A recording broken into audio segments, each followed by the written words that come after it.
so you know. Mics are hot, just so you know. Oh, you can back up and erase all that.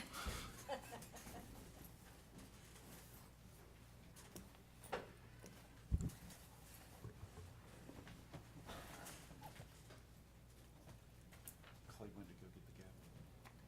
I think They- Gwen they is gotta looking find for a hammer. coffee. Did y'all Gwen have went to go get coffee? Really? Gwen was looking for coffee. Oh, I don't have coffee. Y'all don't have coffee. Got one in the truck. I guess that's I'll something go I'm get gonna have to mine. make sure You got the big one, eh? happens down here, cause you know it happens upstairs. Yeah. There's that man wants to spend all my money.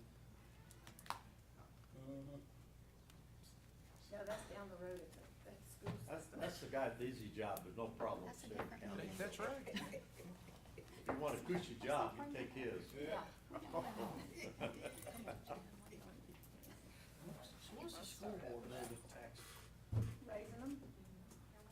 Are you got Spending the enough money money. already?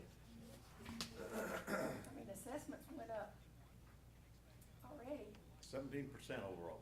and they're raising taxes. You just happen to know that number, Dave?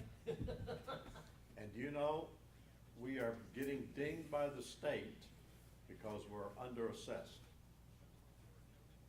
I heard that.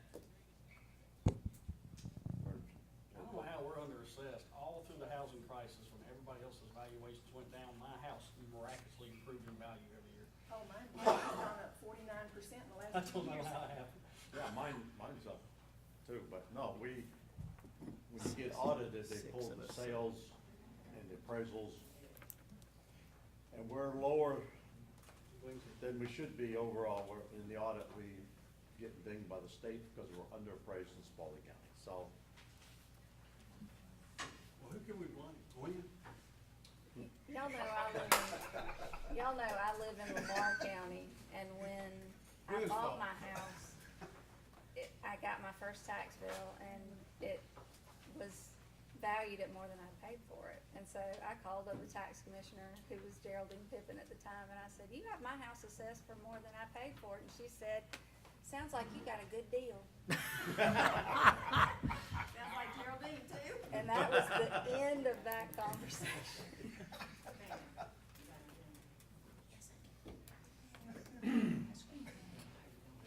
So, if anybody says anything about their appraisals, I'm going, we're not as high as we should be.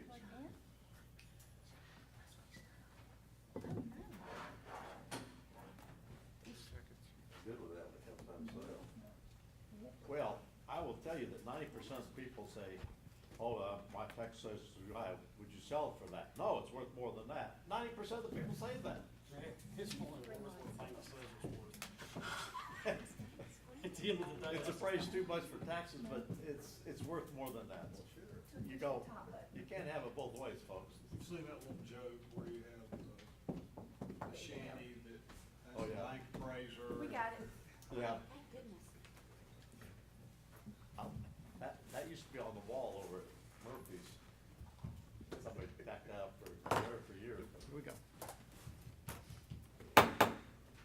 Good morning and welcome to the Spalding County Water and Sewage Facilities Authority. It's August 24th, 2022 at about 8:30 a.m. I would request everybody to please silence your cell phones and all other electronic devices, and all authority members to make sure you're speaking into the mic so that it is recorded. At this time, I'd like to ask Member Cheryl Matlock if she would lead us in the invocation, and Member Dick Morrow to lead us in the pledge to the flag. If you'll join me in prayer. Our Father in heaven, we want to first of all thank you for the bounteous blessings you have bestowed upon us. May we never, ever take them for granted. We ask, dear God, that you be with us today as we make decisions. Let us always remember the constituents we represent. Be with us as we go forward. Guide us, protect us, help us to serve you well, for we pray it in Christ's holy name. Amen. Amen. Join me in the pledge. I pledge allegiance to the flag of the United States of America and to the republic for which it stands, one nation under God, indivisible, with liberty and justice for all. Thank you, too. This time, I'd like to request a motion to amend the agenda to Mr. move Chairman. item I'm sorry. 12, special committee report, to after item number 6, minutes. Do I have a motion? Moved. Do I have a second? Second. I have a motion and a second. Discussion, Yes, ma'am. why are we moving, what'd you say, items, Committee reports. Special committee reports. and they're being moved to where? Right after the minutes. All right. Okay. Any more discussion? All those in favor signify by raising your hand. 2, 4, 6, 8, 9. Now, Mr. Chairman, I move we adopt the agenda as amended. All right, I have a motion to adopt. Do I have a second? Second. I have a motion and a second. Any more discussion? All those in favor signify by raising your hand. Motion carries unanimously. Thank you. Citizen comments. Speakers must sign up prior to the meeting and provide their names, addresses, and the topic they wish to discuss. Speakers must direct your remarks to the authority and not to individual members or to the audience. Personal disagreements with individual members or county employees are not a matter of public concern, and personal attacks will not be tolerated. The chairman has the right to limit your comments in the interest of disposing of the authority's business in an efficient and respectful manner. Speakers will be allocated 3 minutes to speak on a chosen topics as they relate to matters pertaining to the jurisdiction of this authority. No questions will be asked by any of the members during citizen comments. Outbursts from the audience will not be tolerated. Common courtesy and civility are expected at all times during the meeting. No speaker will be permitted to speak more than 3 minutes or more than once unless the authority votes to suspend the rule. Dr. Ledbetter? First up this morning is May McCrary. If you would please come to the podium and state your name and address for the record, please. McCray. Sorry, please forgive me. Good morning. My name is May Jewel McCray, and I'm from 225 Ellis Circle. I'm here just to speak about our sewage system. Everybody in that area is on septic tanks, and we need to be considered to extend the sewage into our area. Thank you. Thank you, Ms. McCray. Thank you. Next up, Ms. Jewel Walker Harps. Good morning, ma'am. Good morning, ladies and gentlemen. My name is Jewel Walker Harps. I live at 103 Mike Ethel Drive. And, well, that's all, I guess. Oh, and I want to speak about the item that has to do with the selection of board members as well as a tenure of a board member. The same thing that I was here before to talk about, but I've had a chance to think about it a little bit, and I have not changed my mind. I still think it's a bad idea, and I'm asking you to reconsider. It's really about accountability and the elimination of checks and balances, which makes it a dangerous decision. In our community, in our country, the power belongs to the people, not a select board. And this is not totally about race, because things are going to happen to persons who don't look like me, who may be just wrong, may not dress right.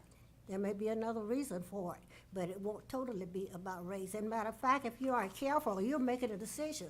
But it wouldn't surprise me if later on some of you are excluded. So I'm saying, in all fairness, it's about the power of the people, and it's about what is best for the people. When you decide that you're no longer going to be a puppet, You're gonna make up your own mind and have your own decisions and be smart enough to determine what is good for the community and what is not yourselves, rather than being told by somebody who is not even on the board, perhaps, will be pulling the strings. We're setting a trend. I saw it with House Bill 769. I saw it with what happened with the Aquatic Center. And now I'm seeing it with what you're trying to do. It all has to do with excluding certain people and setting up a little small group of like-minded people. That's not good. That's not safe. It is definitely not good for this community. Now, I have been pushing for sewer services for 50 years, I'm sure, for my community. I've seen all sorts of things happen. And I really, really don't want to see us go back to what it might have been, capable of being, or during the time that we were totally a mill village. Think about it. We hope that you will do what is best for the people of the community, not a small group or a select group. Who are you to say that I'm to serve, to have decided? Thank you. Thank you, Ms. Jewell. That is all who has signed up. Okay, thank you. Item number 6, minutes. Consider acceptance of the August 3, 2022 Planning Committee meeting minutes and the August 10th, 2022 Finance Committee minutes. Mr. Chairman, no one has any, excuse me, corrections. I move we approve item number 1. A second? I have a motion and a second. Any more discussion? All those in favor signify by raising your hand. Unanimous. Thank you. Item number 2, consider approval of the minutes from the July 22 regular scheduled meeting, July 27th, 2020 biannual meeting, and August 5, 2022 special called meeting. I move those be approved. A second. All right, I have a motion and a second. Any more discussion? All those in favor signify by raising your hand. Unanimous. Thank you.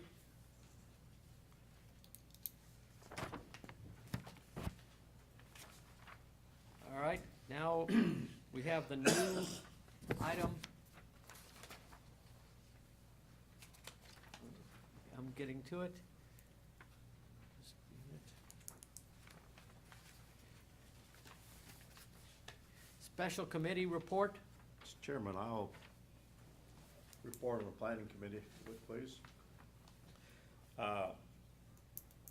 Joseph has been receiving requests for will serve letters for developers, particularly on the east side, and he wanted us to weigh in on how to handle those. We had a pretty rousing discussion about economic development and the pros and cons of all this, and we have a unanimous consensus that we do not need to issue any will serve letters until after the feasibility study is done with sewer. So we want to wait to see how that study comes out before we attempt to do any will serve letters. So he just tells them when that's done, we'll discuss it. And that's the recommendation to this board.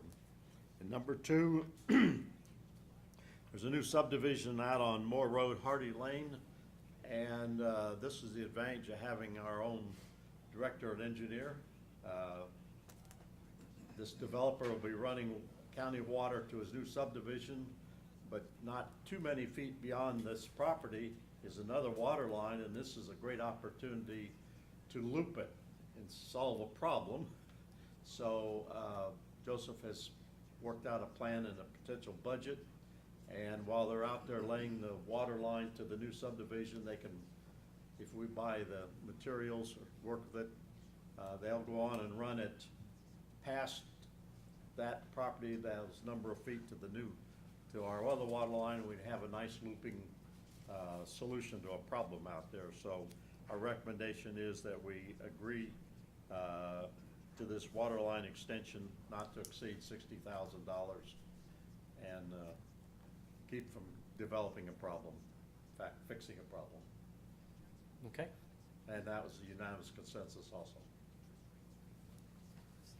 Anything else from the planning? No, sir. Okay. Finance Committee? Yes, the Finance Committee had two items that they discussed on the agenda. One was cost overrun on the Dundee Mill Village project Phase 2. And we had a unanimous consensus that we accept that overrun,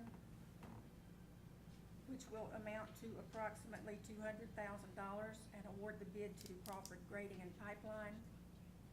The second one was operating days, reserve fund balance, and it was a unanimous consensus requesting the general manager to provide the committee with information on the cost savings.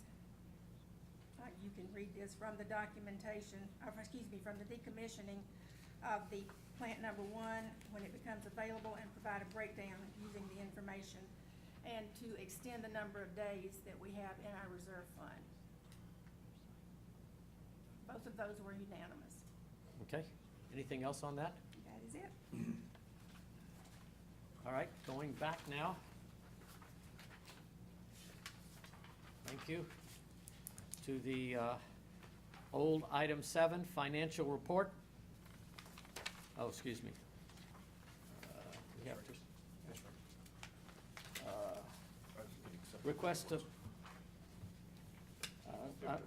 Request a motion to accept the planning committee's report. Mr. Chairman, there's really no need to accept those reports. Okay. You're gonna vote. They're items to act on the agenda later. Okay. Item number 7. Ms. Garrison is here. Consider approval of the financial statement as presented by Administrative Services Director Jenna Garrison, and the financial report is presented by the General Manager Johnson. The financial statements that I've given you are just for the 1 month ended July 31st, the first month of the fiscal 2023. And at this point, you had excess revenues over expenditures of $938,935. So I'll be happy to try and answer any questions you might have. I have a question or comment, I guess. We are now changing the names of a couple of these accounts, right, or to a reserve fund. Do we need to, this is the shareholder committee, do we need to change the nomenclature on this report now from money market investment account to the reserve account? Well, at the bank, it's called the money market investment account. So what are we have a operating It is fund. designated as the reserve fund, So the money market investment account is designated as the reserve account. as the reserve account, so it Yes. doesn't need labeled. We know that, is that what you're saying? I assume so, unless you want it to be labeled on the report as such, but it is. I can designated. change it on the report, but changing it at the bank will be difficult. Just out of curiosity, is it earning any more now? It's starting to. Okay. We've only started seeing any kind of earnings on any of our SPOS money maybe in the last 6 weeks, the last 2 months. So it's gonna start earning more than just $40 a month. Maybe just me, but it seems like if it was changed to our operating reserve account would make more clarity, even though the bank calls it one Do thing. that on the report, please. So Yeah. how can it be a reserve account, Mr. Chairman, if it's an operating expense? That's the first conundrum for me. And secondly, since we have Jenna here, I would like to know if during the time that we were in the recession that I can remember in '09 to 14 or 15, I know that many of the other, well, just speaking about where we were in the county, we were struggling because we had to use money in our reserves just because things were costing more. And historically, have we ever been in that situation in the water authority where there was a threat to our operating expenses? No, ma'am. So for that reason, I have a little bit of a problem for why it's so important for us to go to 271 days of operating expense, because that ties money up. That could be going to economic development, it could be money going to projects.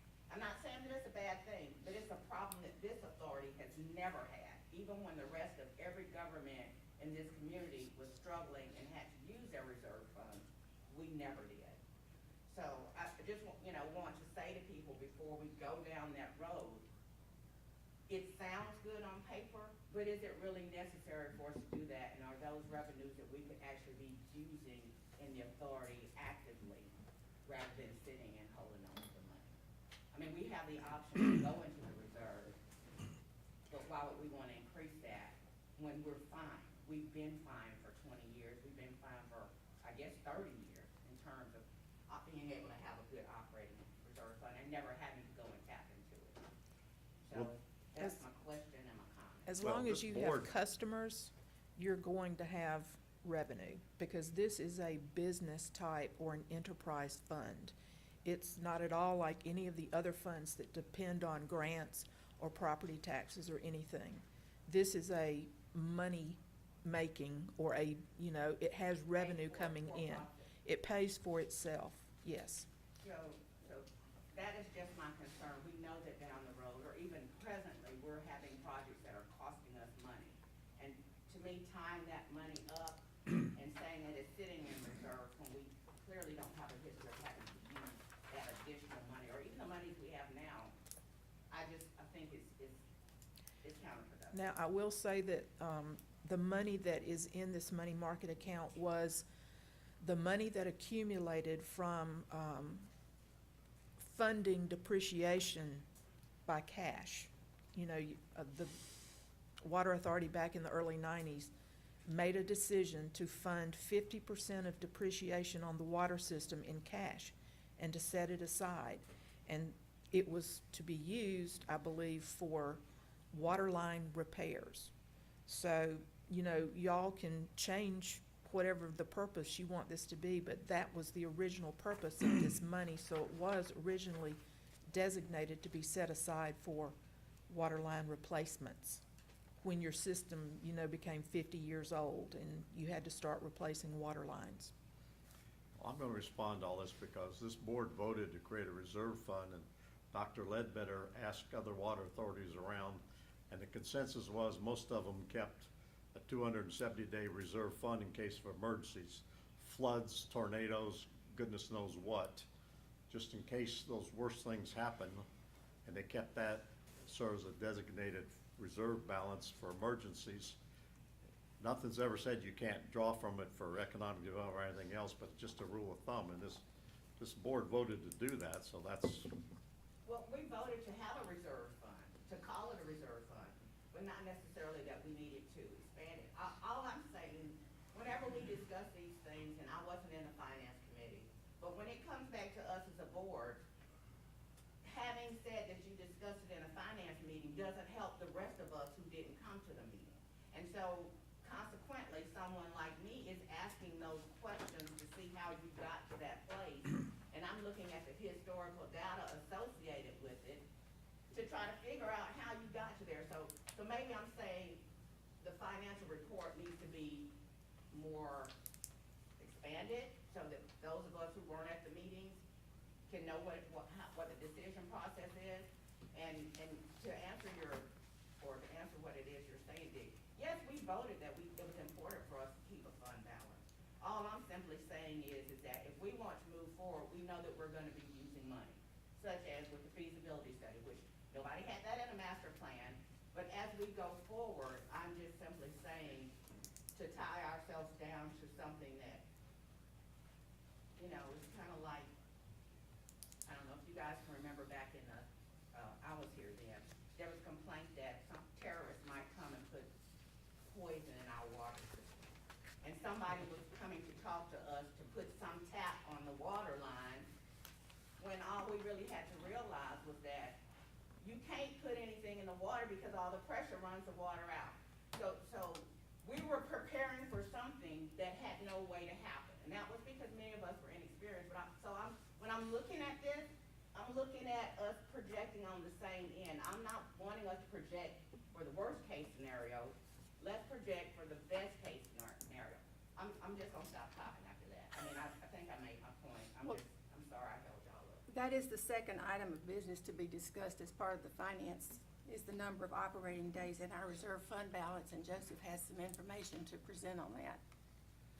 Okay, let's, all right, let's take care of the financial statement. Request a motion to accept the financial statement as presented by Ms. Garrison. So moved, Mr. Chairman. I make a motion to accept the statement as presented by Ms. Garrison. I'll second. All right, I have a motion and a second. Any more discussion? Jenna, are we working on an audit, or when do we get our year-end numbers? You will get them maybe sometime in January. I'm preparing for the audit right now. I've actually, I believe I've got the Water Authority tied down, and I was gonna go over everything with Joseph so he can understand exactly what it is that I do to get the Water Authority numbers, you know, correct for year end. The auditors come in next month, and then we spend the next couple of months working on financial statements, and I have to have the audit out by December 30th. So that's why I say January. Thank you. Any more discussion? All those in favor signify by raising your hand. Unanimous, thank you. Thank you, Ms. Garrison. General Manager.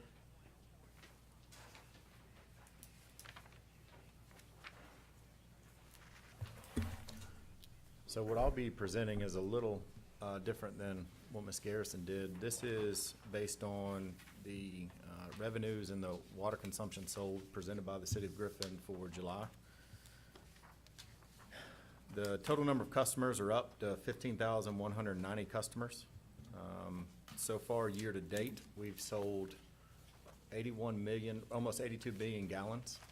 So what you're seeing in the graph below is a rolling 12-month average, but the current month is in blue. And you can see we're definitely above the average day that we projected. Our total revenues for July were $876,000, and the breakdown is roughly the same. So the city gets 66%, and then we get 34%, and then that 34% is broken down by sales and then the base rate.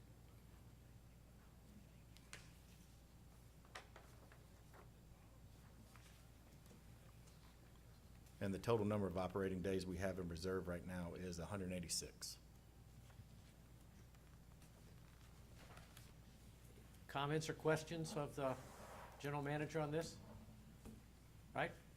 Do I have a motion to accept the general manager's financial report? So moved. Do I have a second? Second. I have a motion and a second.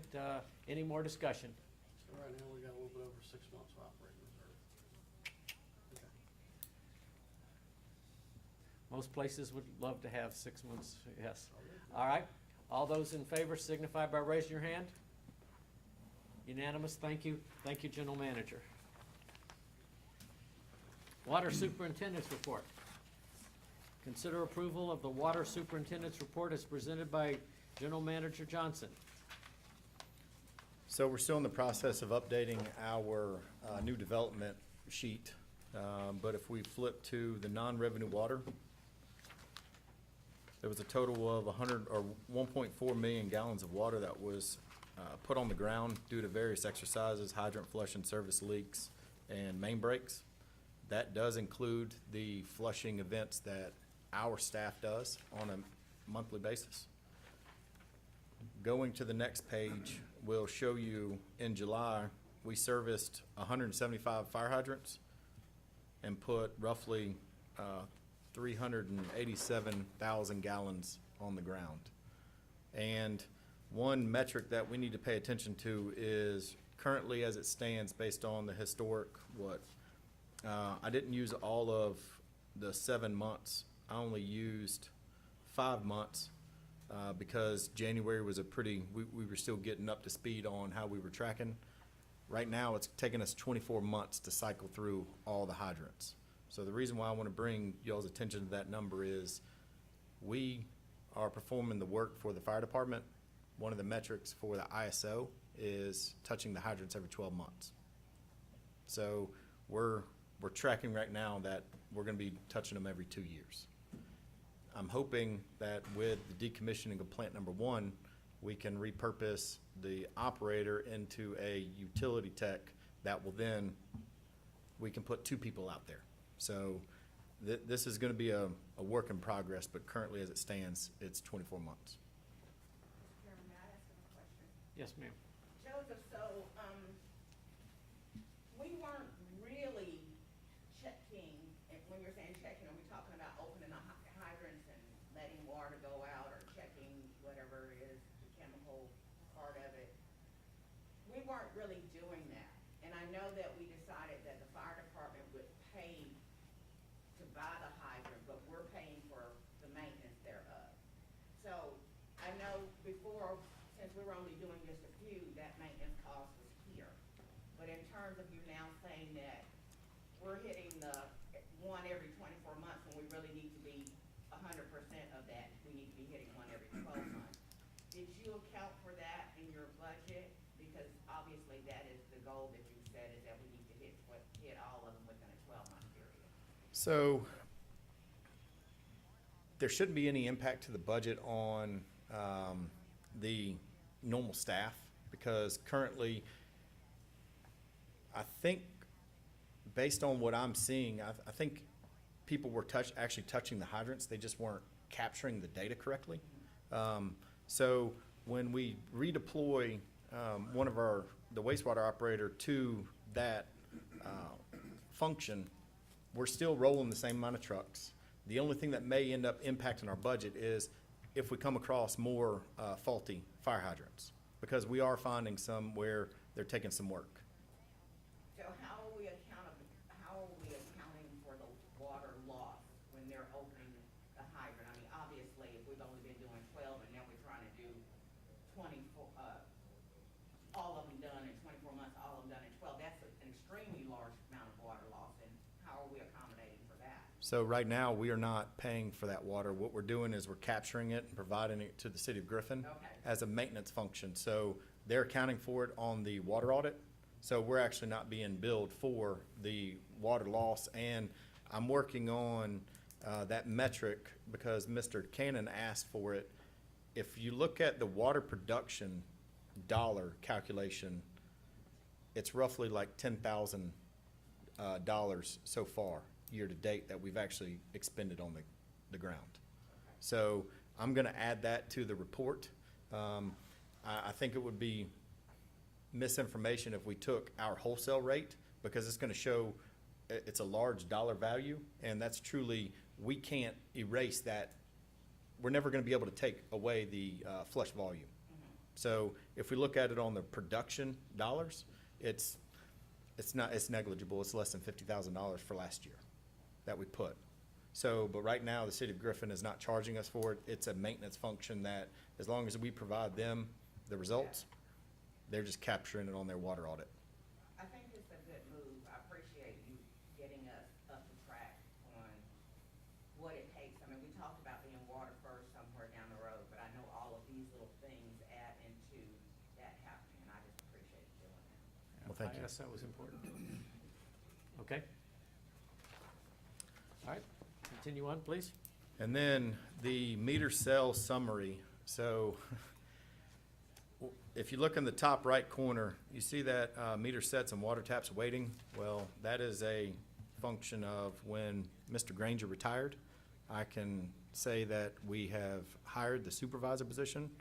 We received Danny Pryor. He retired from the city of Griffin, so he started with us yesterday. And we are starting to tackle the water taps that are in the queue.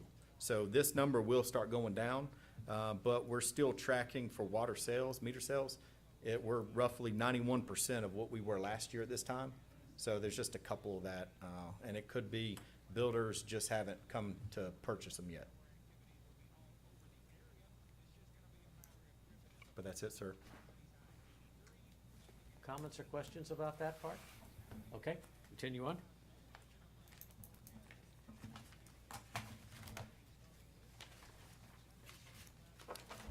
That finishes that section.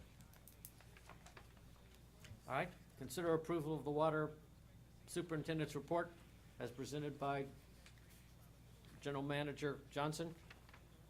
Can I ask a question? Oh, Excuse me, yes, I'm sorry. So which part of his report covers the new development?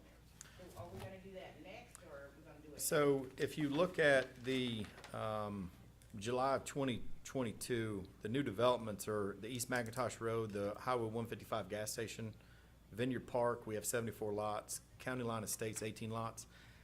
This is really generic. I'm working with the Planning and Development Department to kind of recategorize how they're capturing their data, because right now they're just looking at properties coming in the door. I want to specifically know what are currently in the queue, what are active permits, because the active permits are going to be what we need to ensure we're inspecting. So this is still a work in progress. The only thing to really note is the Heron Bay pods, KK, LL, and MM, we've been working with them, and the engineer is going to be providing us some pretty good information on the water model that we talked about for these new developments coming in. Any chance that's gonna help the turnover? It will help immensely. We'll be able to get rid of the chlorine? Well, what we'll do is we should be able to put the Heron Bay tank back into service and have it operating the way it was originally designed. But we've been working with the city of Griffin to ensure that tank is cycling like it should. But yes, it will definitely help. I have one more question, but my brain just went dead for a second.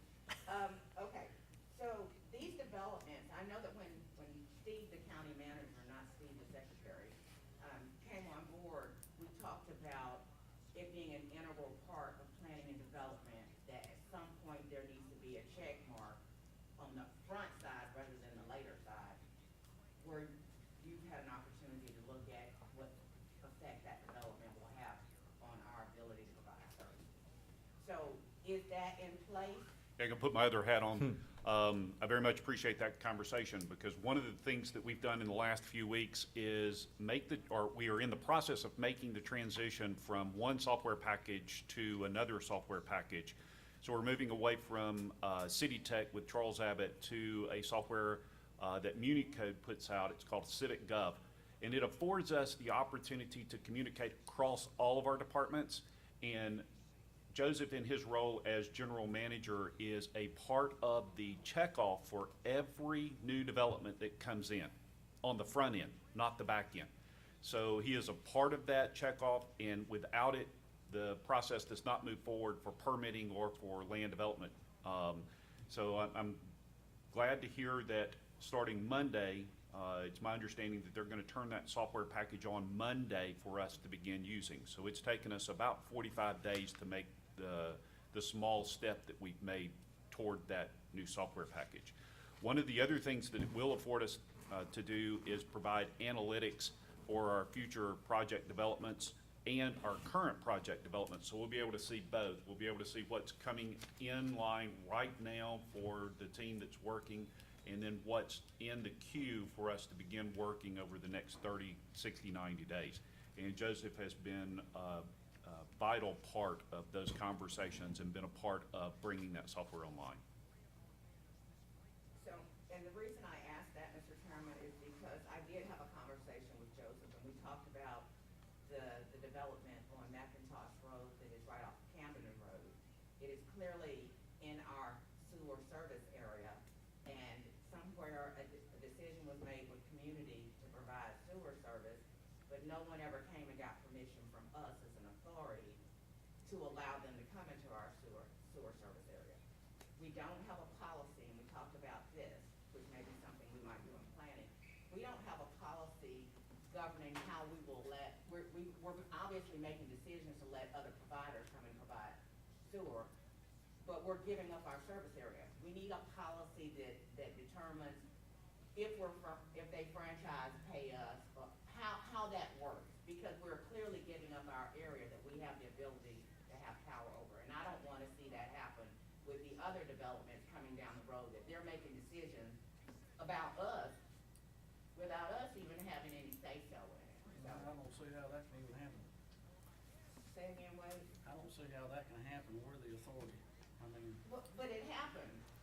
It has happened, it's happened in the past, and Joseph and I have been having those conversations to include if anyone coming forward has any idea of using sewer at any other location than Sun City, they got to come before this board and have a conversation and get approval from you before they can move forward with their development. So there's a lot that's going on behind the scenes that we are working to bring back to you for consideration. Thank you. I mean, make sure everybody understands. We've got a service area, and we've allowed some people to go into our service area and do stuff without what could be money coming back to us because it is our service area. We have? It's just been allowed to happen. That is correct. That's correct. We, in some cases, we really weren't smart enough to understand that we need to be asking the right question. And what Ms. Gwynn has talked about, we're now understanding, and from now on, and this is really the Sun City just reaching out and saying, we're gonna run pipe on over here and do something, when we know it's in our service area, and we could have very well said to them, yes, you can. I think that we said it.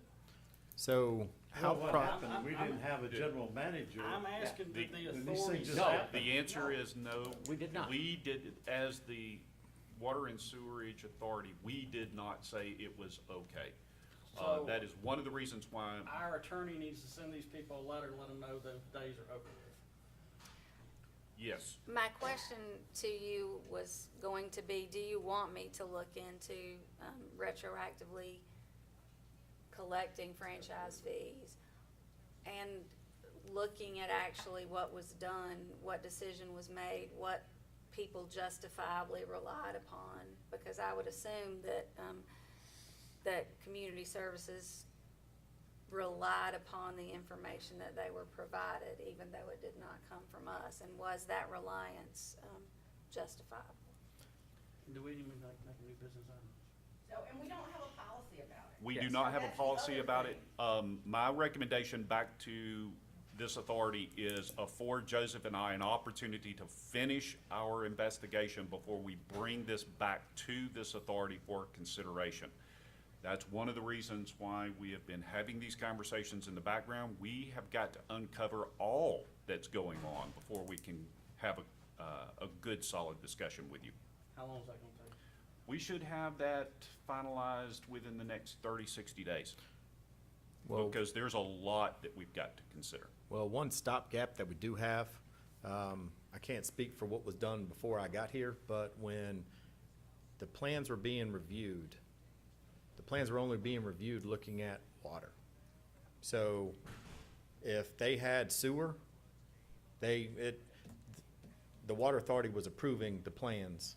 And then when we gave our approval, they absolutely got the marching orders to do what they needed to do. So they were making these deals behind the scenes. Well, now we have protections in place because I'm currently reviewing all the plans.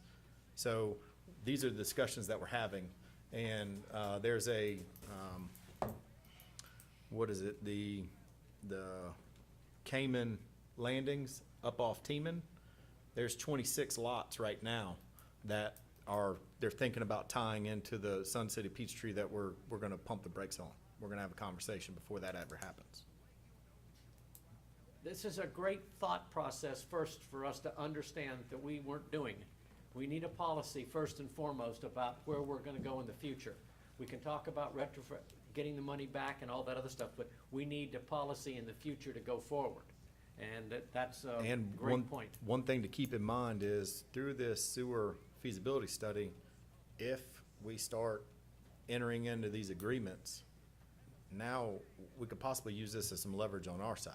I understand all that, but I would still like for our attorney to go ahead and protect our rights now. However she sees Let's- fit. Let's move that into part of what Steve's pulling together for us and bring it back to us and say, here's what we need to do. Give him time to pull that together with the attorney. I'm not trying to undercut him or anything, but I wanna make sure our attorney is involved in this or our rights are protected. Who? That's our money. Mr. Johnson and I have already had conversations about it, so those will So continue. you're good? Okay. So the reason that Ms. McCray was here this morning, the first lady that spoke, is because they called me to come to their homeowners association at Pine Tree, their homeowners association. And they're trying to figure out why a subdivision sort of right behind them is being built and they're being allowed to be connected to community sewer. And they're right next to them, and they've been asking for sewer for 50 years. And we're not trying to figure out how they can as well be connected. So I think that we need to look forward, but we need to also look at filling in areas that are adjacent to places that, you know, for us to say, well, you can provide sewer over here at McIntosh, but you also need to connect to this community right next to it that we've been trying to bring online. So I just think that we need to expand how we're looking at allowing people to provide sewer, and if there are adjacent areas that can benefit us to have that, then that should be in our game plan as well. So that's why they were here, trying not, because they don't understand how they can get it, and they're right next to them and they can't get it. Well, apparently we have some leverage now, so. Yes, we do. And that's exactly the conversations that Joseph and I have been having. That was actually the headline of the story. Okay. So, This is a good news story. Here's one of the things that we're learning as we got a general manager here and we started to go ahead. Everybody was just excited that, first of all, that Sun City Sewer was going to start moving on and get to be bigger and everything else. And then all of a sudden we said, hey, we should do some stuff here. And there's some places like Ms. Gwynn talks about. They're moving here and they just skipped a whole part over here. You know, okay. We can make this all go together. This goes along with building sidewalks. Build a sidewalk here, build a sidewalk here, hold it, let's build the sidewalk in between too. So this is a big step for us. This is educational stuff for us, and thanks for everybody understanding, and we'll have another 30 to 60 days to come together with what a policy is, and it'll be brought back to us, and then we'll all vote on the policy on what we're going to allow to happen. We need to think through this because this is getting ready to be step one. After we get the RFQ and we get back and we decide this is what we're going to get, these are the steps that we're going to have to follow along with, and we're going to say, we've got sewer here, what do we want to do with it? What other places are we going with it? And even if capacity is not an issue now for them, it will be at some point. And they do have at least one recorded agreement promising a good bit of capacity to someone, because I've seen it and recorded it, so. Yes. Remember, Sun City Community Service, they thought they were going to have 3,300 homes at the end of 7 years. It's now been 14 or so for them, and they're halfway there. They've been sitting there with all this excess capacity. Now they're taking and trying to do a business plan to be able to start getting revenue generation in. The concern, of course, that we all have to have is that they overcommit, and now the places that were originally supposed to have capacity are out of capacity. So we've just got to pay attention. Because the fact that this capacity agreement is actually recorded and is a matter of public record, it's going to be very difficult for them to Back up. get out of that at all. Okay? Can I add something to that? Please, please. So another thing that we're working on with the city is the city of Griffin does the billing for CEC, Community Services. Well, I've asked for a copy of that agreement because I would like to, we need to know what is included and what's not included, because what was brought to our attention from Dr. Ledbetter a couple of weeks ago is one of the neighbors in Sun City said there was a missing manhole lid. Well, it turned out to be a stormwater inlet, but the question that I started asking CEC is, who's your after hours? How are you going to facilitate this service 24 hours a day, 7 days a week? Because I go back to the original comment I said months ago, you don't get in the sewer business to make money. Sewer is a necessary evil to drive economic development or the vision for the county. So if they're making money, they're making money because they're cutting costs somewhere. So what we need to do is understand where they're lacking and ensure that they beef that up, because the county should not be taking these requests. This is a big issue as we move forward into sewer. These are the kinds of questions we're gonna have to think through. And not too long a period of time, less than a year, we're gonna be talking about those kinds of decisions, all right? Can I throw something up? I almost hesitate to bring this up, but this Sun City Sewer you bring up was originally allowed to operate as a municipal sewer system, tax exempt. And they're not a tax exempt municipal sewer system. They are out with a business plan hooking up sewer to other people, which takes them out of the tax exempt municipal sewer category that was doubtful to begin with. So now they're out there as a business looking for sewer, which can move them to the taxable business for the county. You're So- continuing in the discussion that Joseph and I are having in the background, yes, sir. So we are looking at every So- opportunity that we So they see. have placed themselves, in my opinion, in a whole different ballgame, and from the tax assessor office, this is out there too, so. Okay, this is big issue. I've heard the discussion about concerns about how long that place will be able to go, just from maintenance capability and stuff like that. This is a big issue for us that we've got to watch, because if they fail, We have to take it over. we Correct. take it over. The water authority takes it over, or the county takes it over? You are the sewerage facility authority, yes, sir. So the sewage facility authority signed on to back that, or Spalding County signed on to back that? It was back in the day where Spalding County was actually in charge of the water sewer facility authority, so Spalding County signed on for the sewer authority, the water. It's a hot mess. So the Spalding County sewage facilities, whatever our name is, authority, did not actually sign up to back that, because I don't think the Spalding County Water Authority could have signed up to back that. I think the county had to sign up to back that.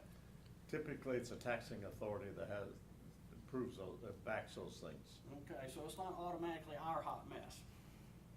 Well, because we were in a contract with the county before that made us in bed with them. Everything was three-party. Correct. So, yeah. Spalding County, the authority, and the I'd city. like to see that three-party document when we come back to discuss this in 30 to 60 days. Because I'm not gonna be part of another bleachery fiasco. Mr. Chairman, I We should have wind brought having that up. shell I'm out ready to millions move of on. dollars to shut it down. Unfortunately, But you only paid $1 for it. That's right. No, we probably paid $10 million.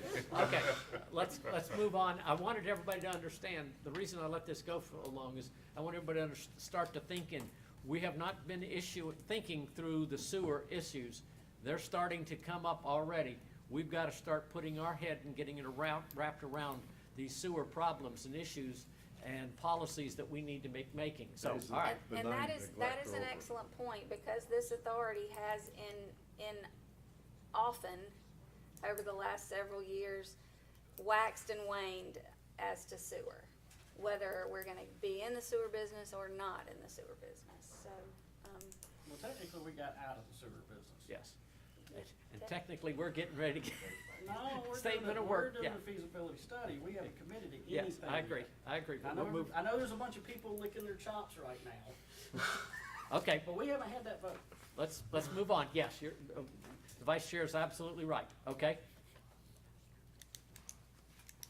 I'm requesting a motion to accept the water superintendent's report as presented. Motion to accept. All right, Second. I have a motion and a second. Any more discussion? All those in favor signify by raising your hand. Unanimous. Thank you. Thank you, General Manager. Joseph, this question may not be at the right spot, but I'm gonna ask it anyway. With our increase in water usage from a county standpoint, and the fact that Hebbs Creek is drying up because of service, are we okay overall? Yes. Yes, we are.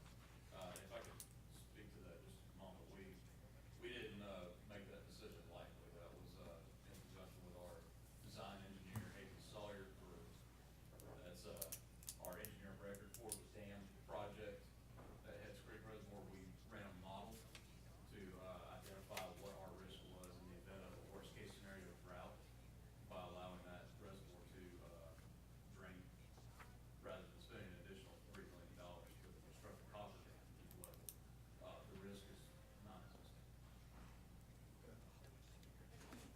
Okay. How much that water they pumping out of Steel Branch? I think you only do, what, 2 million a day at Simmons, 3 million, that's it?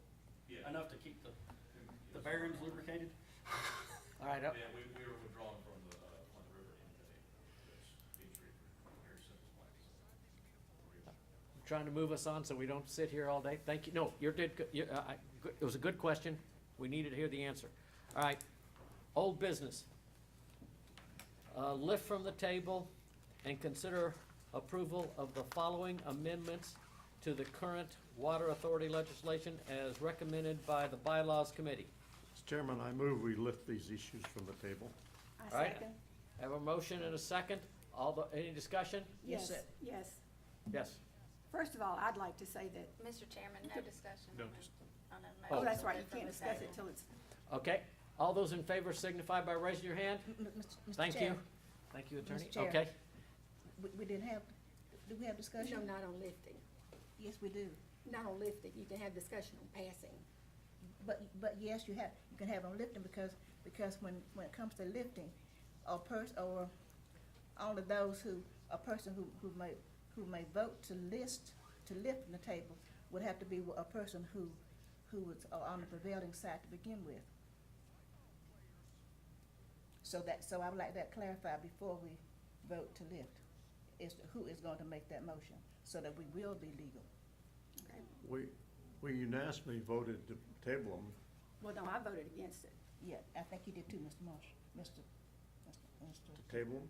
I think you two Well, voted against I it. could be, You two did vote against, based on the minutes, the two of you did vote against Yes. table.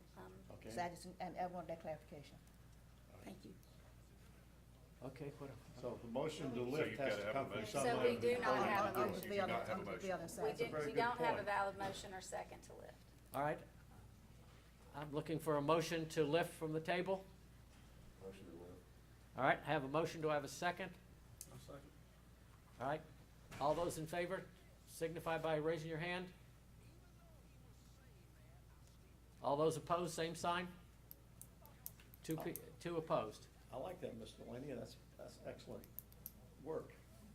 Okay. That's We have correct. lifted the items from the table. Item number 1, amend placing the second term limits on all appointments with the ability to be reappointed after 1 year from the expiration date of the second term. Do I have a motion to approve? You do have a question, if you will entertain that. Okay? My question is, I don't really understand the rationale behind allowing someone to serve a 2-term, which is 12 years, telling them to sit down for a year and saying they can be eligible to come back up, because that means that, first of all, somebody's seat has to be available for them to be able to come back up. Secondly, and you guys have seen this yourselves, there are people that sit on this board now that hold a history of this board. I've been here a long time. But Dick's been around, Fanny been around, Cheryl's been around. No, I've just been here for 2 years. You've been around Spalding Yeah, County. yeah. Okay, so what I'm saying is that I don't see the value of setting term limits, especially if people are making things happen the way that the board wants them to happen. I know that in the past, there were some members on this board who were just basically coming to the meeting. And personally, I'm sitting here thinking, because I didn't know that people were being compensated for coming to the meeting, that why do you keep coming to the meeting? You're not doing anything, you're not bringing anything, but surely they weren't coming for a $20 check. But the fact of the matter is that we could not move forward because there were at least 3 people on the board who didn't want to vote for anything that accounted for spending money. So I just think that, in referencing what Ms. Jewell is saying, when we start picking and choosing and deciding when people need to go and come, we all open ourselves up to set ourselves up in a position where this board is an elitist board. The request. Mr. Chairman, I saw no motion to approve, so why don't we make a motion to disapprove? No, I'm discussing. We don't have to necessarily make a motion to discuss. discuss, but this is what I don't understand. I don't understand the rationale behind it, because this is not a problem for us right now. Secondly, because it was a problem for another board, doesn't make it a problem for this board or a future board. And next, I said I agree with Ms. Jewell in the terms that if this board makes recommendations to the Board of Commissioners, as a Board of Commissioner, I can assure you that I'm not gonna vote for anything that this board requires me to do. Because when people come to the Board of Commissioners, or recommendations come to the Board of Commissioners, we look at their resume, we look at the history, we ask the people on the board how they're doing, and that board decides that. So this board requiring the Board of Commissioners to do something, that's crazy. That ain't gonna happen. So it may be a matter of semantics in terms of that recommendation, but requiring the Board of Commissioners to do something, not gonna happen. That's all I have. Mr. Ms. Chairman, Sherrill? Just- I'm gonna move that we deny approval of amendment number 1 there.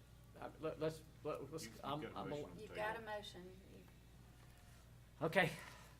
I have a motion to deny. Do I have a second? Second. I have, Now I have to, all right, I have a motion and a second. Now discussion. all right, the reason this one and the second one were brought before were because they were items that were discussed with me or presented to me at the beginning of the year. There's nothing personal involved here, they were just items that were brought up to me and asked to be considered.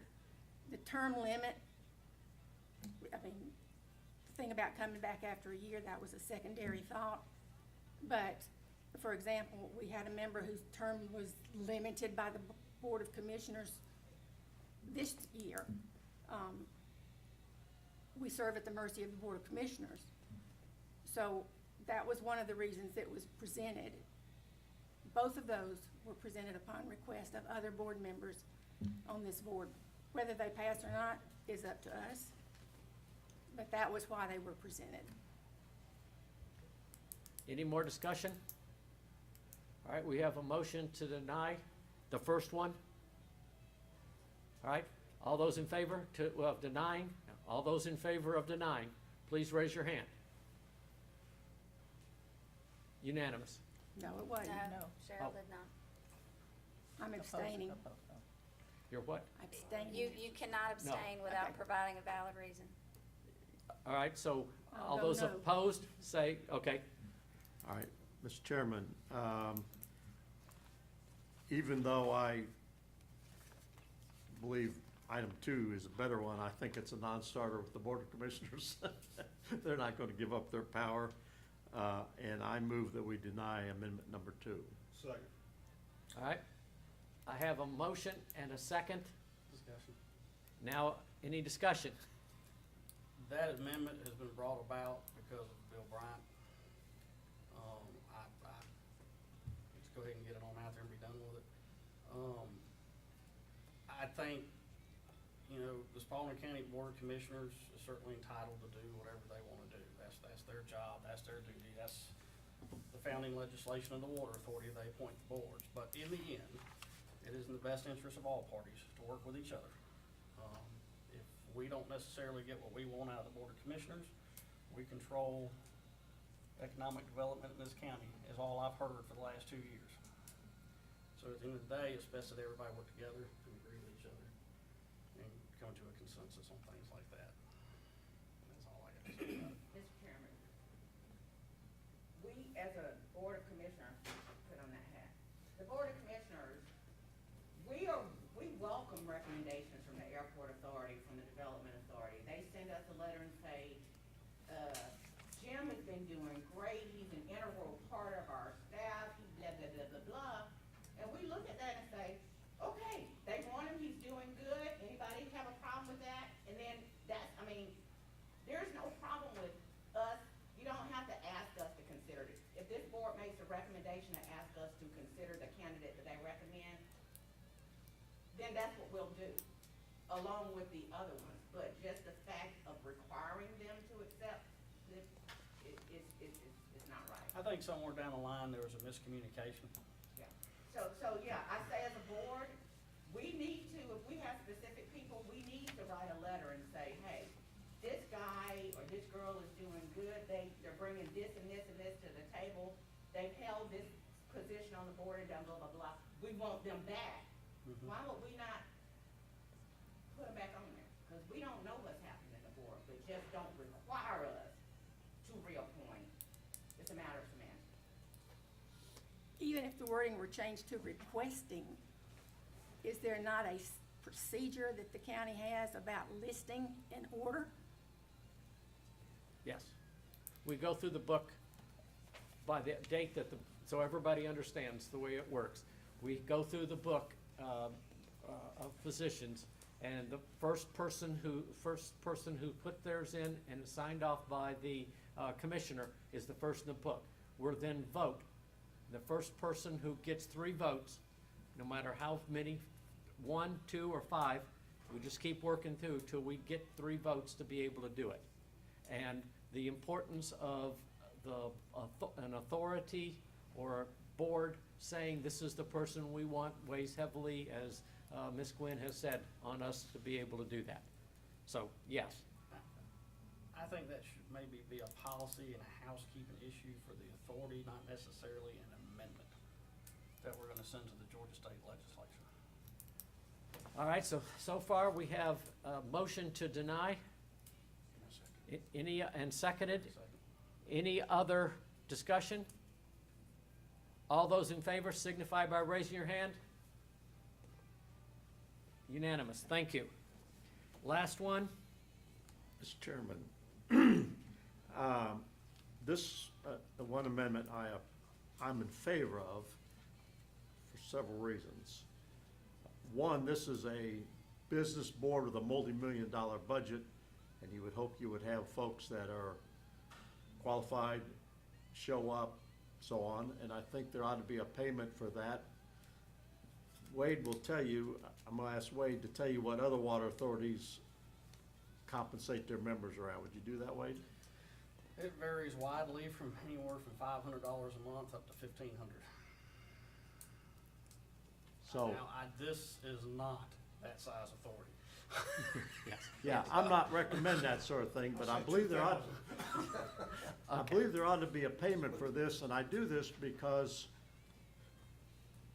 oftentimes we have folks out there at lower income levels, and oftentimes those are minorities, that cannot afford to serve because they have to miss work or can't go to their business. And if you want folks to represent you from some of these other strata, I can afford to come here without getting paid, but a lot of folks can't. And I think it opens the door to allow those lower income folks that are good people who can't afford to come spend a half a day to serve on this board. So I Or think younger people that have to work. yeah, they have to work, and so I think having some payment to help compensate for what they lose at work opens up the board to a lot of people to serve. And I think there ought to be some payment for this. Obviously, we're illegal now paying anything, so we need to correct that. So I would move to approve this and set some modest payment to help us open up the door to those people to serve. Okay. That's my opinion. Ms. Cheryl? Is that a motion from you, Mr. I move that we approve amendment number 3. I second, and I'd like to comment, please. I would like to go to Cheryl. This was brought forward, whether we approve to pay anything or not, simply to legitimize the compensation that we presently receive. Okay. Vice Chair? I disagree with the whole, we're currently receiving compensation based off what I was told by William Wilson. That $20 comes from Spalding County, not from the Spalding County Water Authority. So if Spalding County sees fit to give me $20, the Spalding County Water Authority still does not compensate. That's what I was told. I do not know if that's true or not. I would have to refer to Ms. Wyndham about that. But as far as the compensation for the authority, I think we should prove it. I think it should be capped at $300, and I'm not saying we need to start off at $300. I just think we should have the option to go up to $300 at any point we determine without having to get the Georgia State legislation involved in it again. Okay. Well, Ms. my Gwynn? motion is just to approve payment, not a limit, because I don't want to limit other boards in the future. And our legislation says you shall serve without compensation. Shall serve without compensation. That's clearly no compensation, and that's my question. We don't have an internal policy about, it says no compensation, but it says you are allowed reimbursement. We don't have a policy that says, if you gotta travel to the Henry County Water Authority to do a tour, that counts as a reimbursement. I don't see anything that clearly says you should only be reimbursed for coming to the meeting. And while I get what Dick is saying in terms of this being difficult for people to come to the meeting, that's why people have evening meetings. That's why the hospital authority meets in the evening. That's why the park and rec meets in the evening, because the people that work during the day are more available to come in the evening. That's why the Industrial Development Authority is kind of full of people who own their own business or work in the business world, and it's part of their business that they can leave at 8 o'clock in the morning. So rather than fixing it by offering more compensation, which we shall not do, maybe we might look at changing our meeting time. If we're looking at trying to draw a different group of people, a different dynamic group of people, other than the guys in here who are at work. Most of y'all work somewhere. So you're taking off from work. When you came onto the water authority, you knew they met in the morning. So that's what I'm saying. If I knew that it was a board, when I worked in a hospital and I worked in the operating room, I knew I couldn't leave at 9:30 in the morning, so there was no sense of me signing up for a board that met at 9:30 in the morning, because I couldn't leave my job. But if there were a board that met at 6, or it met at 4, or whatever else, it was easier. So we need a policy about what we're gonna allow people to be reimbursed. And if we do want to go back and ask the legislature to allow us to compensate, because clearly they would have to change the legislation. I don't know if that was just for us, or if that is across the board for authorities that are created, like the Water Authority. But we need to justify any amount that is being paid. It should not be an arbitrary blah, blah, blah, blah, blah. And we don't even know what reimbursements are. Do we take reimbursements out? Because generally reimbursement is to staff, which Joseph obviously works under the travel policy of the county.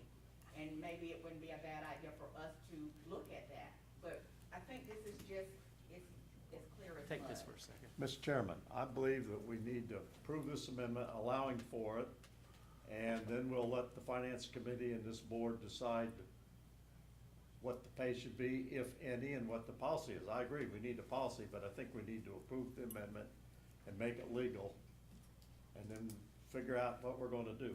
Well, it won't be legal until the legislature Well, approves the amendment, which will be next year. In the process to being legal, how's that? Is that enough for the legislation, Ms. Wyndham? An amendment to allow for compensation as set by the authority?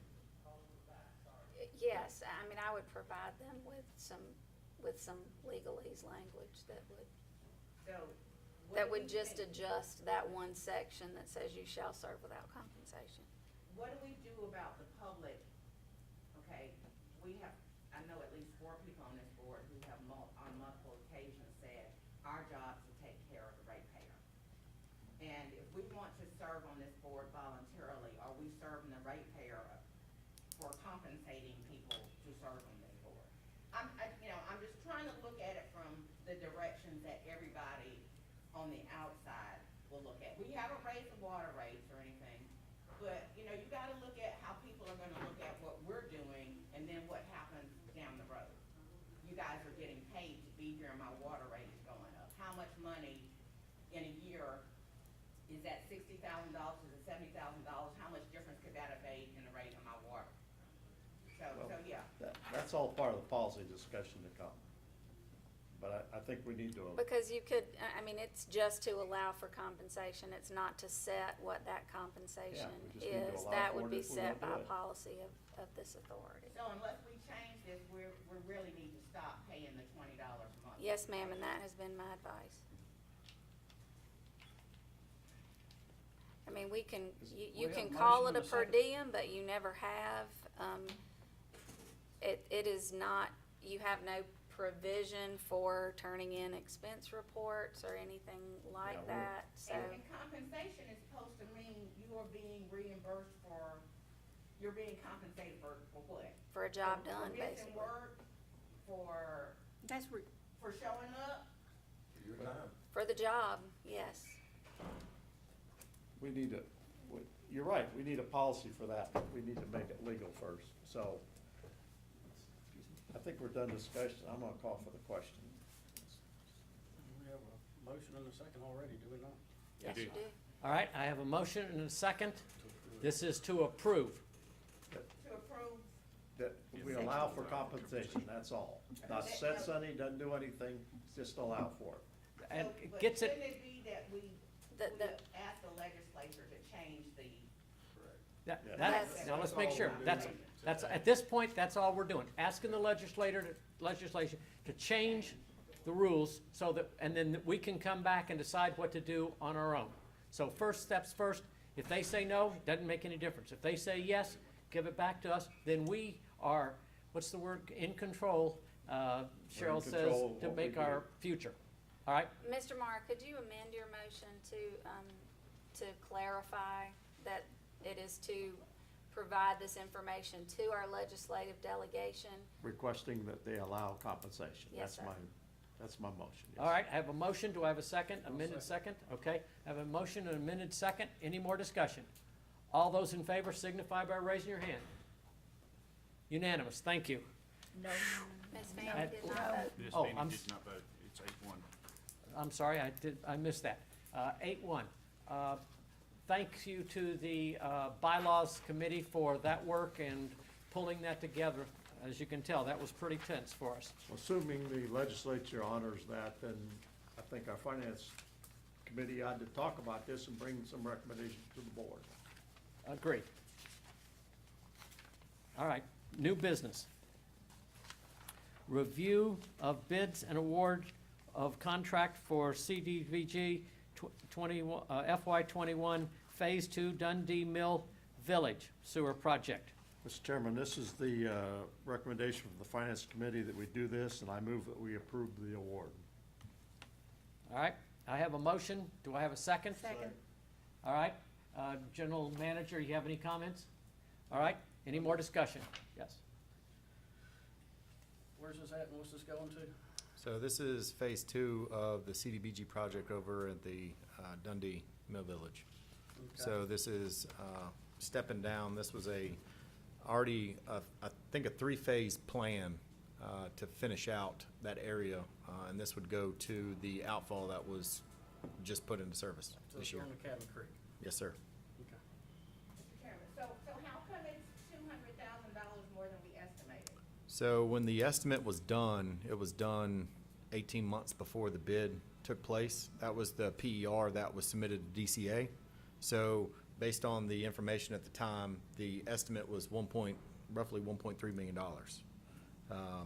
So no one could have predicted what was gonna happen, transpire between then and now. So that's where the overrun came from. The cost of doing business is gone. This is It has. just material cost, inflation. Inflation. That all Correct. happened. Correct. Could you just do the short version of where we'll be once this project is completed?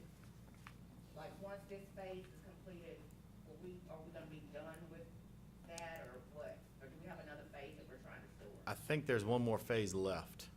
There's a third phase. the- And it's supposed to go where? It's gonna keep expanding down. I'll get you the exact Okay. location. All right. Yes, ma'am. And is it our plan to go forward with another request for a CDBG for the third phase? Or I'm, is that something that has to be contiguous to the second phase? I mean, and I'm asking that because, you know, we do have some other stuff going on around here, and do we necessarily want to keep that CDBG stuck on that hill? Well, the But we're really not gonna benefit from it? CDBG grant has to come from the county, not from the authority, right? It's a No, county they request. apply for it, but the county is a receiving agency. correct. That is correct. And as you know, since we are not Water First or Plan First for the community, it has to be a 2-year separation between CDBG grants. Is this the last one we're asking for. So we got the second one already? The second one was awarded a couple of months ago. Okay, all right. Yes. I will check with Paragon and DCA to see exactly what was the overall map and the schedule that was presented. And how close are we to water first? Anybody know? 0. A ways. Well, we're spending We need to $1.5 appro- million on customers that ain't ours anymore. Correct. Okay. All right, any more discussion on this?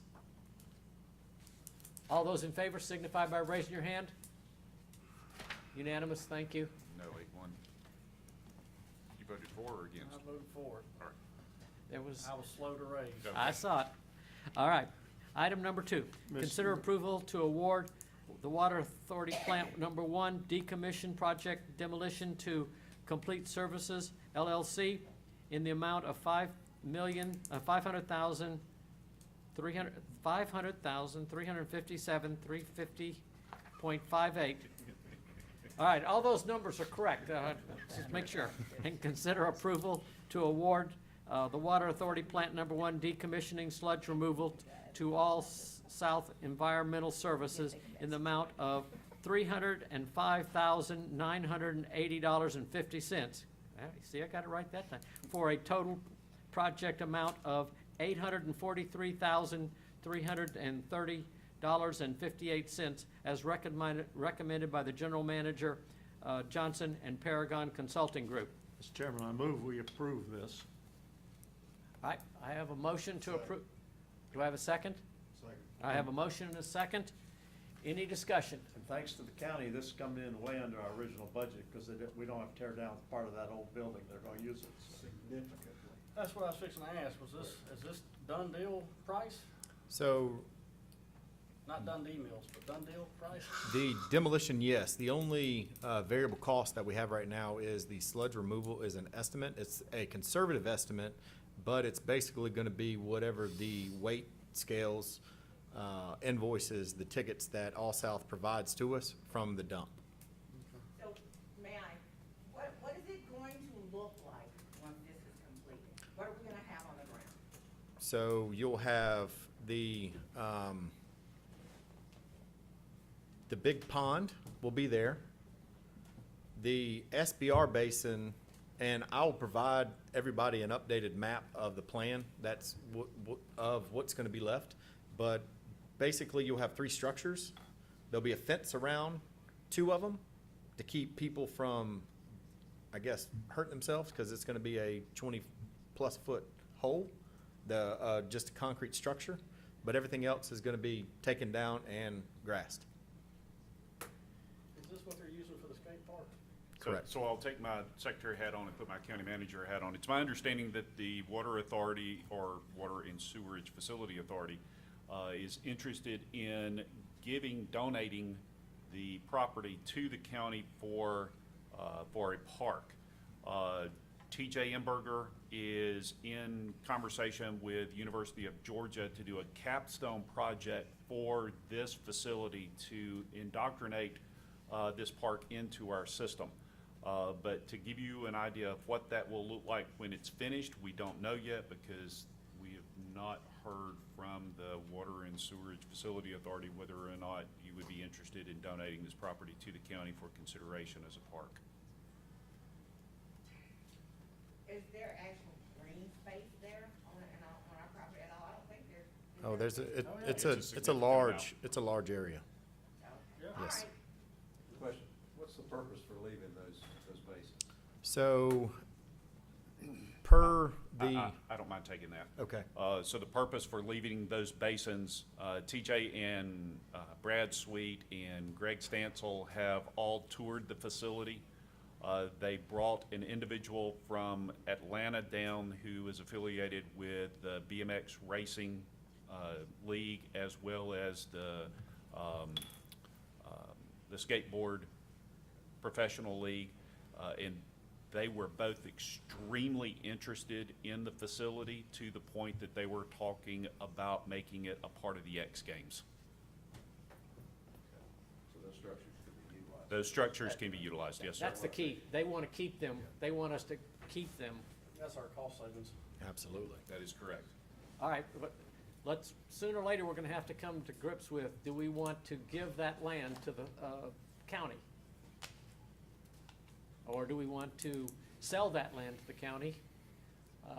Do we wanna keep it because we like that land? We've gotta come to grips with that. If y'all are ready to do that, we can do that now, but I think it's really, we need to do a little bit of thinking about what we wanna do with that. I've come to grips with it already.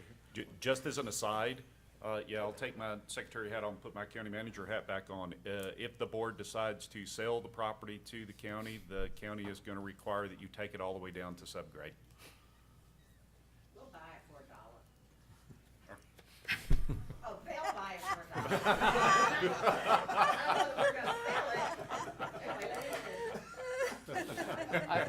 it. Is everybody comfortable with moving in that direction right now and being done with it? Yes. Yes.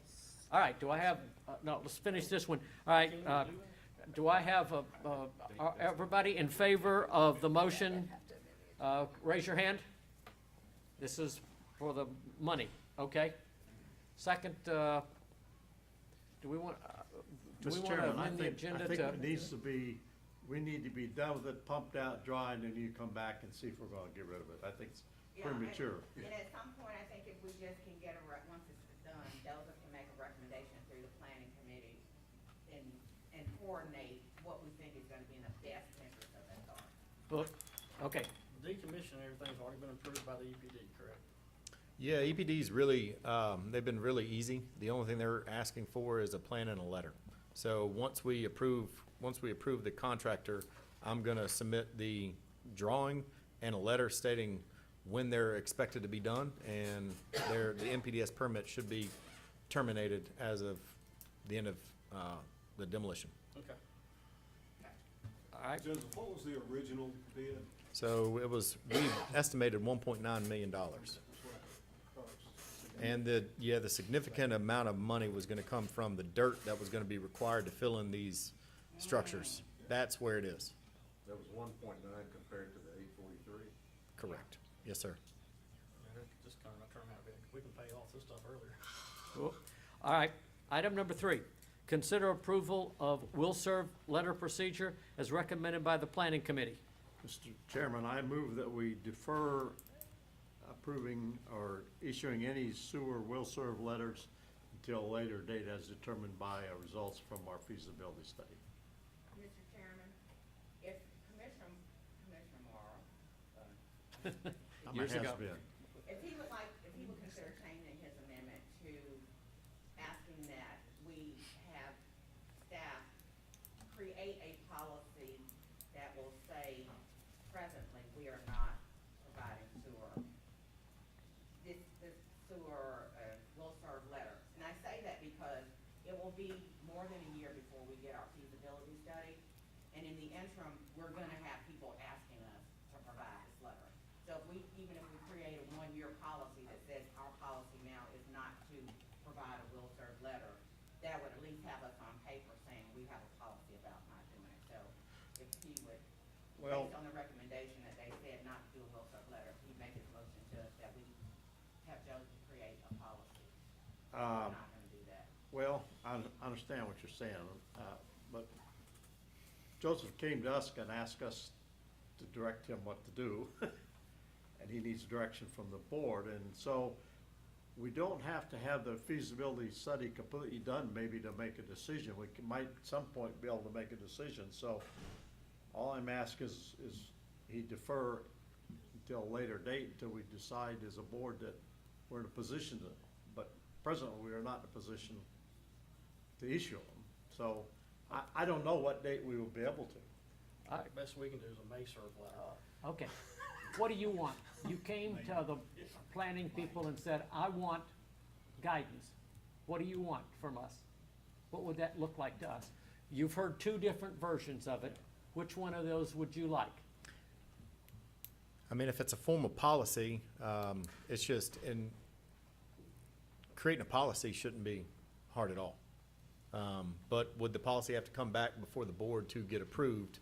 And I know we have a DRI that's currently out on 116, or Highway 16 at Tomachichi, one of the developments that was this policy, this will serve letter was asked about. So in the interest of time, I was looking for direction from the board, so I wasn't stepping on anybody's toes and directing these developers, because they're gonna come in droves. Is that the one that has the public hearing Monday night? I believe so. Okay. So So this my DRI motion that's is that submitted, we we're gonna direct tell him to them, Defer issuing any will serve letters until a later date. This board decides we. Let's do that right now, get that part done. Then if we decide we need a whole policy like Ms. Gwynn talks about in the long range, we can come back, you can come back to us and say, I want a whole policy now to be able to do that. But for right now, let's just defer, as the planning committee said, and you don't serve any, you don't give them any more. okay. All right? So what is the letter, when people come to you, excuse me, Mr. Yeah, Chairman, no, go ahead. Come to you and ask for a will serve letter, you're just gonna tell them, not our policy is, or I'm not gonna give you a will serve letter. So what is going to stop that developer from saying, you don't have anything that says that you don't do this? Are you making this decision arbitrarily as a director? Because we've looked through your stuff and there's nothing that says. So I'm not saying not to make a policy. I'm just saying, you know that we haven't even really gotten to the point where we've accepted what we're gonna do with Gresham. That's And right. you know it's at least 7 or 8 months for them to do the study and then to prepare it and get to us. So we're clearly gonna be a year down the road, and you are clearly having more people to come in and ask for this. So I'm just simply saying it would be better for something to be in writing to protect our butts than for it to be just Joseph saying our policy is it. Well, You can't say our policy. That's what I'm doing. It's in the minutes that this board tells him to defer issuing any will serve letters until a later date. So that gives him the legal backing to say no. They're looking at you, miss. So the deference, Let's ask the attorney. it can be done in any number of ways. I mean, basically, whatever you decide today could be the setting of your policy. And it could, as reflected in the minutes. I mean, that happens frequently. But what, in my opinion, the direction that Joseph needs is, does he just say, no, I'm not, and that's it? He tells them to their face, no, we don't issue will serve letters? Or does he send a letter from this authority that says, currently this property X is in our service area. However, we do not have sewer currently at this location, or the availability for sewer at this location. I mean, it's really just a matter of what you want, what this board directs him to do. And I think that's all Joseph needs right now, is for you to tell him. Yeah, he needs it off his back Do I- because do they're I- wanting him, a letter from him, and he Do I wants us to send- tell do I us he send can't them do a- that now. Do I send them a letter that says basically I'm not giving you a will serve letter? At this time. And couching it in whatever terms we want to couch it in. I'll word this any way you want. Just give him, he's gotta have something that says, guys, I can't do it. I think our attorney needs to draft a generic letter. I don't have a problem doing that if y'all. I think our, but, you know. Well, what I can do is, Give someone a will-serve letter Well, I if we can- haven't even done the sewer feasibility. well, I can tell you, I responded to a developer up 1941, just north of Birdie Road. And this property owner stated that they currently own the Dollar General that sits there. They want to develop more of the property to make it more economically viable, and wanted to know what we were doing to address sewer. I crafted a response to him, what I will then pass along to Ms. Wyndham, and we can, basically stating that we currently don't have sewer to address this. We're currently working on a sewer feasibility study. Check back with me in 6 to 9 months, and I'll have a better, I'll be able to give you more insight. Well, we just wanna make sure they don't construe something like that. Correct. Oh, we're gonna have sewers. We wanna be clear about it. Correct. We're doing a feasibility study, not a guaranteed sewer in 2-year study. We Well, will I have, think we need directing to issue no sewer will serve letters until later date, directed by this board. So I just think he needs something to say, I can't do it. The question is, do you want to do we want him to give something to a developer? A piece of paper? I think officially, there needs to be an official response. I agree. Not just a word of mouth thing. I think our attorney needs to draft it. She sat through the meeting, she understands It, where we're at. but, and it will not be a will serve letter. So, Mr. Morrow's motion that Joseph not issue any will serve letters is actually Can't our appropriate. policy, It's we appropriate. say we will not issue a will serve letter until our sewer feasibility study is done. I mean, how much It doesn't clear- necessarily how have to much be done, clearer it can might you be close to I mean, done. I don't know, Mr. Skinner, I'm a lawyer, I don't understand what you said. I need more words. Well, see, I didn't want to tie us up until this He's feasibility gotta have letter is. 15 more words in there. See, Okay. I didn't want to Mr. tie it Chairman, up until the feasibility study's done, because at some point we might say, oh, we can do this here, but we just can't do that now, so. And Mr. we can Chairman, change, You've got a motion, but no second on the table. Second. We've been discussing it a long time without a second. okay? Oh, okay. Does everybody understand what the issue is? Are we planning on the attorney writing something that Joseph Together can- with the general manager. that Joseph can give out to the people who ask him? Okay. All those in favor signify by raising your hand. Well, Hold it, sorry. I just want to know that he's being directed that he can't do it now. I don't care who writes the letter, but the motion I'd say is that we are not issuing will serve letters until a later date, and That's your motion. That is your motion, Okay. yes, sir.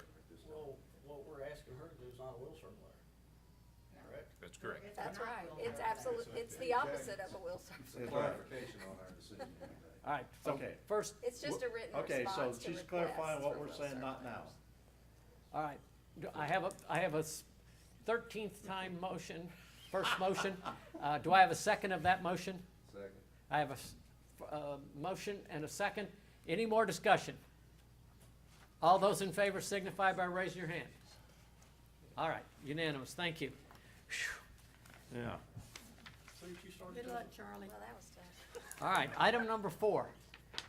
Consider approval directing the general manager Johnson to enter into negotiated deal for a potential water line extension from Hardy Line not to exceed $60,000 as recommended by the planning committee. This is as we approved unanimously, or consensus, that we do this, and I move that we approve. All right, I have a motion to approve. Do I have a second? Second. I have a motion and a second. Any discussion?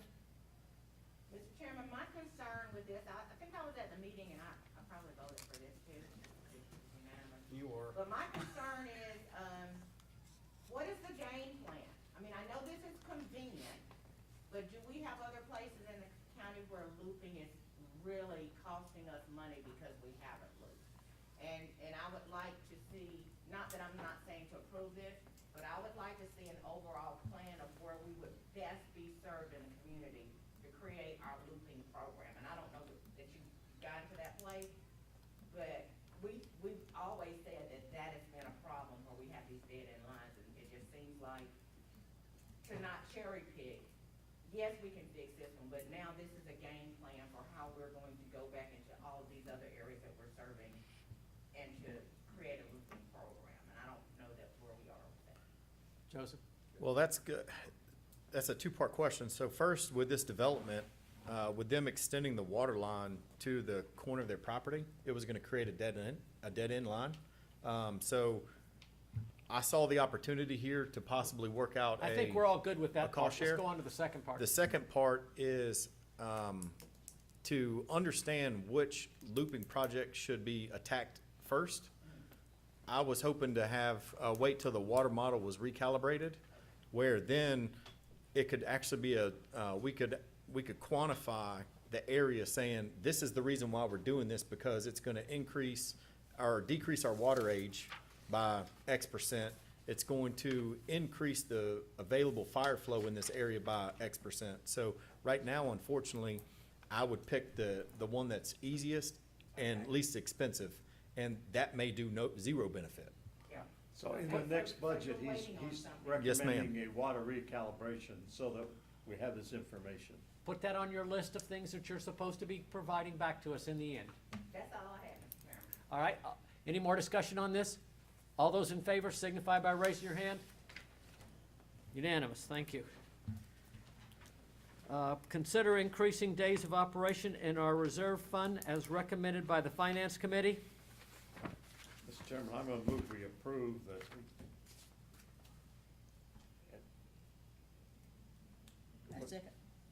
Second, so, All right, and this is just a recommended, it's not locked in a vault, it's just recommended 270 days. And if we come to bonding and other things, this makes a big difference for the rating funds and stuff too, that you have some plan for emergencies. We Okay. discussed this at our last meeting, and we said that was a goal that we were gonna shoot for, so. all right. And We you have a can always motion. back out. We have a motion and a second. Any more discussion on this? What is the existing, days of operation? 186. So this change from 186 to 271 days has not been budgeted in this budget year. Yes, no. So this will be effective in our next fiscal year, because I'm sure we're not gonna jump up now and add another 100 days to our reserve from out of where? We're not gonna go straight to 270. Our goal is to reach So 270. that's what I'm saying, there needs to be a plan on are we gonna reach 270 in a year, are we gonna reach 270 in a year and a half? And certainly it has to be budgeted, so it won't make it in this, what is this, 22, 23, or? 23. 20. So, I'm trying to figure out what the game plan is, where will we start that? Because clearly he'll have to come up with a plan at either 25%, 30%, 50% in the first year, so, yeah. Well, remember, Ms. Garrison stated that originally we were funding 50% of depreciation. Well, I can tell you, 50% of depreciation of our water assets is not $194,000 a year. So I think we're gonna have to revisit the policy for depreciation, how we fund it, because currently, right now, if we do $194,000 a year, that's simple math. I can tell you how long it's gonna take to capture that 270. But if we want to do 50% of depreciation on our assets and fund that in cash, once we start adding all these assets into our database, which Jenna, we're currently trying to work on, but she needs a date that it was installed, so she can look at the depreciation. She won't just say, just give me an average date of, say, 20 years. So she needs a install date, and that's coming to be a little bit harder to come by. So that's gonna be a work in progress. Concept is we're moving to 271. And it would be nice as soon as we can figure out how long that is, but we're all gonna agree today, we're gonna move towards 271. And as we get more information on that, we can update that and say we wanna do it in 3 years, 2 years, but first we've agreed on a new goal. All right, any more discussion? All those in favor signify by raising your hand. Unanimous, thank you. Item number 9. The next regular scheduled meeting will be held September 21st, 2022 at 8:30 in room 108 for the Spalding County Courthouse Annex. Now, I want to take a time to talk about approval of the RFQ. All right. Here, this is a little more complicated. I want to approve the RFQ as soon as possible, okay? I want to get that whole process moving. We have just got the statement of work, so that we're looking through it. Really and truly, the only person who has spent time looking at it is the general manager, as far as I'm concerned. I think the county manager has spent some time doing this. My thought process is 7 September. 7 September, having a special called meeting, which is the same date that we originally were scheduled for planning and finance meeting, I think, together. So we have that date to have the group come together. And we're going to simply come together and approve the the statement of work at that time. Everybody understands? So the next meeting is not going to be on 21, it's going to be on 7 September, which some of you have already got on your calendars to be able to do it. We're going to come in here by that time. The people should have, he will have come through and said, this is what we need. Any questions about the statement of work? If there's anything, we'll go through it real quick during that opportunity, and then we'll vote. All right, everybody understands? So, 7th, On the 7th, we're having a regular meeting. 7th, we're having a Special call. special, whatever words the Okay. attorney says, special call. All of us At are 9 o'clock? Because the planning committee meeting is at 9. at 9 o'clock. Okay. Archway Executive Committee meets at 8. I'll have my review done well in advance of September the 7th, but that is the day of Yep, the city yep. county attorney CLE in Athens, so I won't be there, but I'll have a report provided. Okay, so 9 o'clock is fine with me. So 9 o'clock, 7 September, coming to do one thing, review the statement of work and approve the statement of work. All right, with that, I'd like to talk a minute before we get going around the horn on planning and finance committee sunshine law, making sure that we're not violating stuff. I want to make sure everybody understands what's happening here and what my concern is. I was reading the minutes. I read the minutes every time, and I'm seeing how many people are attending the meeting. Remember, the planning and the finance, no more than 4 people can be at that thing to do this at a time. Doesn't she put a notice at the bottom that a quorum may be Says it's a present? quorum could be there, Yeah. but that's not a voting quorum. That means No. the people are there. So you Mr. can't Chairman, have, they do not vote in those committee meetings. They've asked me on multiple occasions whether there should be motions, and my advice is always, no, we're just seeking a consensus. I would say, though, that, If 6 people are at the meeting, that's a quorum of the water authority. and I would say that they're opening it up to everyone, not that that's a bad idea, but those folks who are there that are not members of the committee really should not be participating in the discussion of the committee. okay, this is the law. We all have to work with it. I am a huge believer in what our planning committee and what our finance committee is doing. We just gotta make sure we stick with the rules. So, Chairman, you When I gotta have watch, taken a you motion, gotta I watch have only yourself let in my there. members vote. And people cannot just walk in there and sit down and start making comments about things that are going on. That's not the way it is. All right, we're all square with that? With that, let's go over around the horn. Can I make mine, because I have an appointment at 10:30? I have no comment. Okay, Thank you. thank you. County Manager, Secretary Treasurer, No comments, Mr. Chairman. okay. Starting around, Ms. Wanda? Ms. Gwen?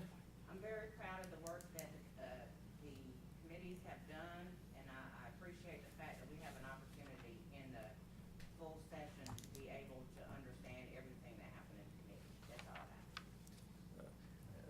Thank you. I want to make sure everybody understands. That's really important. I want the hard, nitty-gritty work to be done, and then for us to be able to ask those couple of questions that we've got, so that we're not all tied up. The environment that we have is very important to me, that it's okay to ask a question in there, but the group has already come up with those answers for the most part. So I second that and appreciate that. Ms. Fanny? Yes, sir, thank you. I'd like to say, or I guess echo what is probably the consensus of the group here today. I like the group being able to discuss and to disagree without being disagreeable. I really appreciate that. And Cool. I also, I appreciate Commissioner Flowers Taylor for keeping us on task, even though sometimes we might say she loses too many words. But I appreciate her and her commitment to our community. So thank you. Yeah, she's good at it. Thank you. Mr. Morrow? I miss being disagreeable. Okay. All right. Jeff? Jim? No comment. Vice Chairman? Let's wrap it up. All right. I have no comments. Do we have something from the county attorney, from the attorney? I think I've said enough. Charlie? I would like to say the September 7th meeting, the special called meeting date, is at the senior center, not here, Oh. at the senior I'm center. glad you said that. Thank you. We would all been here with whoever was in this room. Last, general manager? I have nothing. All right. Do I have a motion to adjourn? Where are we gonna be? Senior center. McDonald's? All right. Do I have a motion? To adjourn? Adjourn. Okay, I have a motion. Do I have a second? Second. All those in favor signify by raising your hand. We're adjourned. Thank you. Mr. Johnson. Dick, Dick, So we have 11 minutes. Yes. I know you don't like this, even though you like to talk about, you don't like disagreement. I know, It's more fun to say I do.